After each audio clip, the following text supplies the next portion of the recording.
ब्रह्मचर्य का एक बहुत बड़ा महत्व होता है हमारे शास्त्रों में और सनातन धर्म में। प्रश्न एक मूढ़ व्यक्ति ही कर सकता है। मूर्ख व्यक्ति कह सकता है। शास्त्री जी के लिए ढोंग शब्द और अंधविश्वास शब्द कहना ये मूर्खता है। माननीय लालू प्रसाद जी के पुत्र, बड़े पुत्र तेज प्रताप जी हैं, उन्होंने ऐसा बयान दिया है। वो खुद एक बघरूपिया है। जब उनके पिताजी अडवाणी जी रथ लेकर के चले थे तो घेरने का काम किए थे, उनको जेल में डालने का काम किए थे। और क्या हुआ जी कहे, सनातन धर्म के जो मणि के रूप में है वो धीरेन्द्र शास्त्री। नमस्कार, मैं मनमीत हूं और आप मुझे जनता न्यूज़ नेटवर्क के सहारे देख और सुन पा रहे हैं।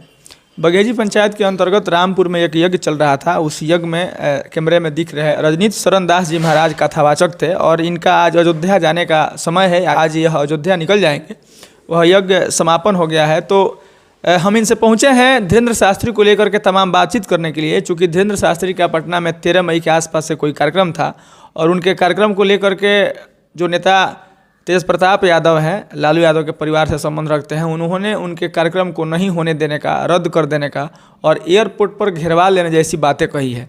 चूँकि यह भी एक संत महात्मा है, यह भी एक साधु है, यह भी एक कथावाचक हैं।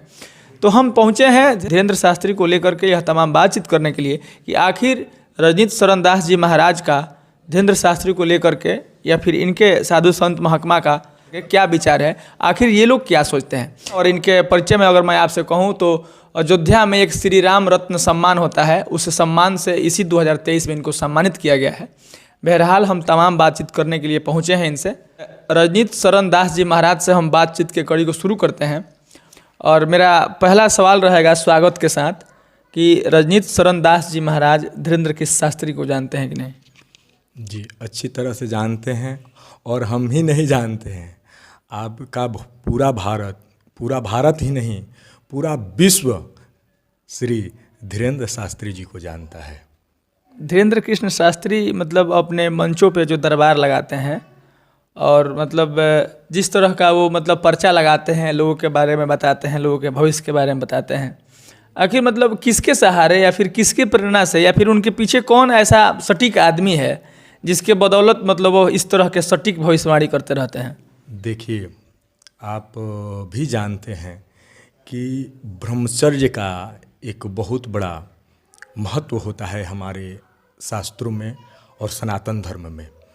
तो सबसे प्रथम तो ब्रह्मचारी हैं और दूसरे वो हनुमान जी के सेवक हैं, भक्त हैं। और उन्होंने बालकाल से ही अपने ब्रह्मचर्य धर्म का पालन किया, तत्पश्चात हनुमान जी की साधना किए और हनुमान जी की प्रेरणा से ही ये सब कुछ संभव है।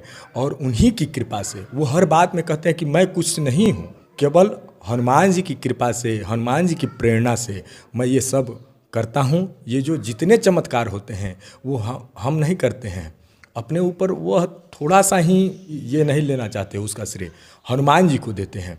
देखिए, तो क्या किसी को दे देंगे? नहीं, वो उस पात्र हैं, उस लायक हैं, तब हनुमान जी उन पर कृपा करते हैं, उनको प्रेरणा देते हैं और जो प्रेरणा जैसे देते हैं ठीक उसी प्रकार होता है। मैं आपको बता दूं कि पिछले दिनों हम एक भाई हैं, मुस्लिम धर्म से हैं, तो उनसे बातचीत हो रहा है, तो उन्होंने बातचीत हो रहा था तो वो बताए कि जितने लोग उनको आगे बढ़ाने के और प्रोजेक्ट करने के चक्कर में लगे हैं, उससे अधिक लोग उनका पाँव खींचना चाहते हैं। आपके सनातन धर्म से ही लोग पाँव खींचना चाहते हैं। उन्होंने एक दो नाम भी बताया कि उनका लोग पाँव खींचना चाहते हैं, लेकिन वो अपने आप में एक अद्भुत है और हनुमान जी की कृपा है और उस कृपा से वो दरबार लगाते हैं, वो 100% सही है। अच्छा, वो जो मंचों पर बुलाते हैं मतलब किसी को जिसके ऊपर मान लीजिए प्रेत का बाधा रहता है तो उसको बोलते हैं कि कोड़े लगाओ और जोर से लगाओ और मतलब वह आदमी गिरता है, पटकता है, खेलता है। आपको नहीं लगता है कि मतलब इस तरह का कुछ नहीं होता है, वो अपने मंचों पर मतलब अंधविश्वास को और बढ़ावा देते हैं? अब क्या कहें, यह क्वेश्चन करना आपको तो, आप तो बहुत विद्वान हैं और सनातन धर्म के प्रेमी हैं, लेकिन यह प्रश्न एक मूढ़ व्यक्ति ही कर सकता है। मूर्ख व्यक्ति कह सकता है, क्योंकि वो जितना कुछ करते हैं हनुमान जी की कृपा से करते हैं। और आपको लोग कहते हैं कि भूत प्रेत अंधविश्वास है, ऐसा कुछ नहीं है। भूत प्रेत होता है क्योंकि हमारे परंपरा, वैष्णव परंपरा के कवि कुलचूड़ामणि गोस्वामी तुलसीदास जी हनुमान चरित्र की रचना में, हनुमान चालीसा में ही कहे हैं, भूत प्रेत निकट नहीं आवे, कहे हैं। तो भूत प्रेत का वहाँ भी नाम आया है कई जगह, कितने ग्रंथों में, शास्त्रों में। और मुस्लिम धर्म में चले जाइए तो वहाँ भी होता है, क्रिश्चियन में चले जाइए वहाँ भी होता है। तो ये ढोंग नहीं है, जो भी है वो सत्य है। और धीरेन्द्र शास्त्री जी के लिए ढोंग शब्द और अंधविश्वास शब्द कहना ये मूर्खता है। अब आते हैं हम मुख्य सवाल पे। धीरेन्द्र शास्त्री का अपने बिहार के पटना में शायद 13 मई के आसपास एक कार्यक्रम होने वाला है, और उस कार्यक्रम को लेकर के कई बिहार के नेता हैं जो उस कार्यक्रम को बैन कर देंगे, उनको यहाँ आना हम एयरपोर्ट पे ही घेरवा लेंगे या उनका कार्यक्रम नहीं होने देंगे। इस तरह का बयान देना, या फिर किसी साधु संत के साथ, या धीरेन्द्र शास्त्री हो या कोई भी साधु संत हो, उसके किसी कार्यक्रम को बैन करना या नहीं होने देने का, एयरपोर्ट पे घेरवा लेने का, कह सकते हैं कि धमकी देना या नसीहत देना, आपको लगता है कहाँ तक यह उचित है? बिल्कुल गलत है। आप नाम नहीं लेना चाहते हैं, कोई बात नहीं है। हमारे ही जिला से निकल करके आगे जाने वाले माननीय लालू प्रसाद जी के पुत्र, बड़े पुत्र तेज प्रताप जी हैं, उन्होंने ऐसा बयान दिया है। वो खुद एक बघरूपिया है, और जो गलत होता है ना, वो किसी पर उंगली, सही लोगों पर उंगली उठाता है। वो कभी भोलेनाथ का स्वरूप बना करके घूमने लगेंगे, कभी बांसुरी बना जाने लगेंगे, कृष्ण भगवान बन जाएंगे। वो अपने गिरवान में झांकिए पहले आप, तब किसी को कहिए। मुझे लगता है धीरेन्द्र शास्त्री को घेर करके वो उनको आगे बढ़ाने का काम करेंगे। उनको इतिहास याद करना चाहिए। जब उनके पिताजी अडवाणी जी रथ लेकर के चले थे तो घेरने का काम किए थे, उनको जेल में डालने का काम किए थे, और क्या हुआ, उनके रथ रोकने से वो रथ और गति प्रदान किया, जोर लगाया, और हिंदू तत्व जागृत हुआ। और हमारे अडवाणी जी के, अटल जी के प्रयास से भाजपा पूरे देश में छा गया है। अब ऐसा बिल्कुल अब समय नहीं है कि जो धीरेन्द्र शास्त्री जी कहते हैं, जिस बात को बार बार कहते हैं अपने मंचों से कि हिंदू राष्ट्र बनना चाहिए भारत, वो बनने वाला है। इनके रोकने से मुझे लगता है कि और गति प्रदान करेगी।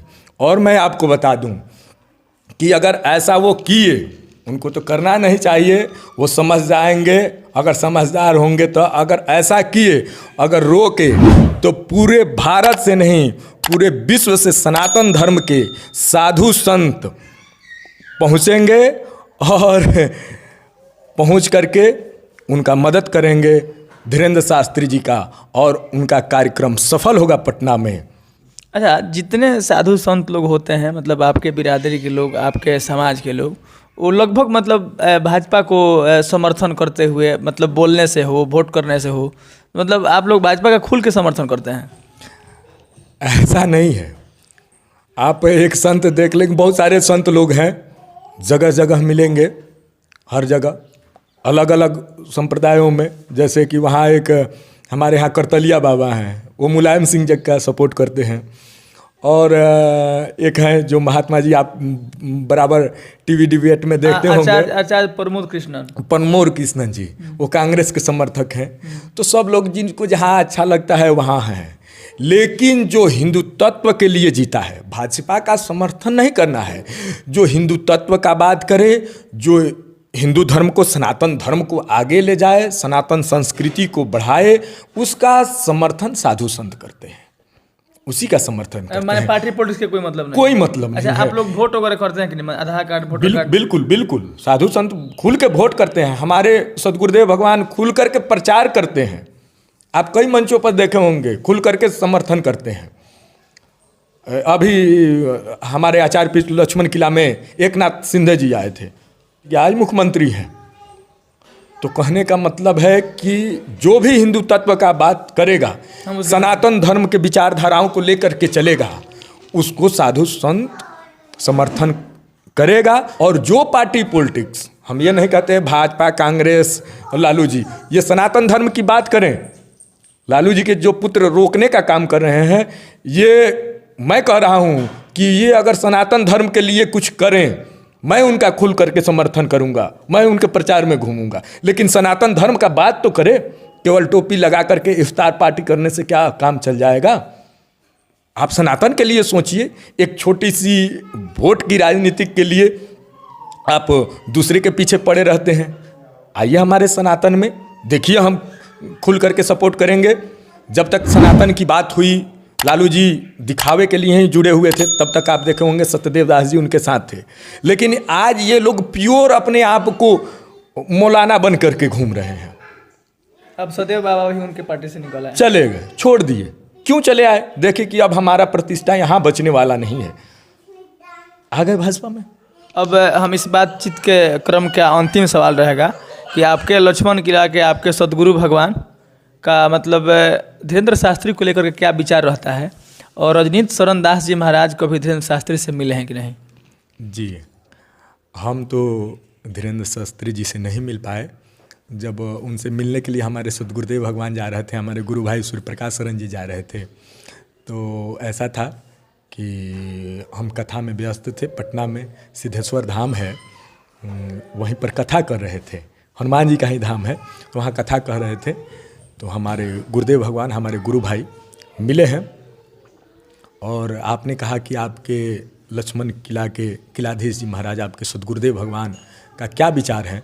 तो हमारे गुरु जी से कुछ लोग बात कर रहे थे, तो वो वही अंधविश्वास वाला जो सवाल किए हैं वही वह किए थे। तो महाराज जी कहे, सनातन धर्म के जो मणि के रूप में है वो धीरेन्द्र शास्त्री हैं, जो कि केवल व केवल आपके धर्म को के प्रचार प्रसार के लिए अपना जो कुछ, उनके पास कोई ढोंग नहीं है, कोई चढ़ावा वाली बात नहीं है कि हमको ये चढ़ा दो। वो सटीक सवालों का जवाब देते हैं, भविष्यवाणी करते हैं, लोगों के दुखड़ों का निवारण करते हैं। उसी पर उनका इतना प्रचार प्रसार हुआ है, कोई वहाँ ढोंग नहीं है। तो महाराज जी हमारे यही कहते हैं कि सनातन धर्म का मणि है, उनको धीरेन्द्र शास्त्री जी को, सभी सनातन धर्म स्वावलंबियों को मदद करना चाहिए। और वो तो कहते हैं कि सभी धर्म वालों को मदद करना चाहिए, क्योंकि वो भेदभाव नहीं करते हैं। अपने धर्म का, अपने घर का तो सब कोई भला चाहता है, वो भला चाहते हैं, लेकिन मदद वो सबका करना चाहते हैं, हर एक दुखिया का मदद करना चाहते हैं, जो उनके शरणागति हो जाए। तो ऐसा विचारधारा है हमारे गुरुदेव भगवान का धीरेन्द्र शास्त्री के प्रति। ये हमारे साथ अयोध्या से कथावाचक रजनीश शरण दास जी महाराज थे। लक्ष्मण किला में अब ये शिष्य हैं, इनके सदगुरु भगवान के माध्यम से इनको दीक्षा मिल रही है, और एक बेहतर कथावाचक हैं। आपके अगल बगल में जो भी यज्ञ होता है उसमें कथावाचक के तौर पे इनके बहुत ही भक्त लोग हैं, इनके मतलब इनसे प्रेम करने वाले लोग हैं, जिनको कथावाचक के रूप में बुलाते हैं। धीरेन्द्र शास्त्री को लेकर के फैले विवाद पर हमने इनसे तमाम बातचीत किया। आपसे मेरी गुजारिश रहेगी कि यह बातचीत और यह इंटरव्यू कैसा लगा, आप हमारे इस वीडियो के कमेंट बॉक्स में जरूर बताइएगा। बाकी ऐसी तमाम खबरों के लिए बने रहिए हमारे साथ। धन्यवाद। जय श्री सीता।